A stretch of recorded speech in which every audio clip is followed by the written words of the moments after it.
నమస్కార్. దీపావళి పండుగ ప్రతి సంవత్సరం లాగా ఈ సంవత్సరం కూడా చార్మినార్ భాగ్యలక్ష్మి దేవాలయంలో జరుగుతుంది. అయితే అందరూ కూడా దర్శనానికి వచ్చేసి అమ్మవారి ఆశీర్వాదం పొంది అమ్మవారి దగ్గర నుంచి ఇక్కడ దీపావళి రోజున ఏదైతే ఖజానా ఇవ్వడం జరుగుతుందో అది అందరూ కూడా ఒక క్యూతో పాటు వచ్చి అమ్మవారిని దర్శించుకొని అమ్మవారి ఖజానా తీసుకుపోవాలని కోరుతున్నాము. అలాగే 6 రోజుల పాటు ఈ దీపావళి పండుగ చాలా ఘనంగా జరుగుతుందండి.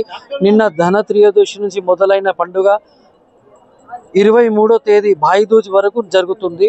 కావున అందరితోటి మనవి, ఒక క్యూ పద్ధతిలో వచ్చి అమ్మవారిని దర్శించుకొని అమ్మవారి ప్రసాదము, అమ్మవారి ఆశీర్వాదము, అలాగే అమ్మవారి ఖజానా ఏదైతే రేపు సాయంత్రం 7 గంటలకు ఆరతి అయిన తర్వాత నుంచి ఇవ్వడం జరుగుతుందో ప్రతి ఒక్కరు కూడా వచ్చి అమ్మవారి ఆ ఖజానా తీసుకుపోవాలని కోరుతున్నాము.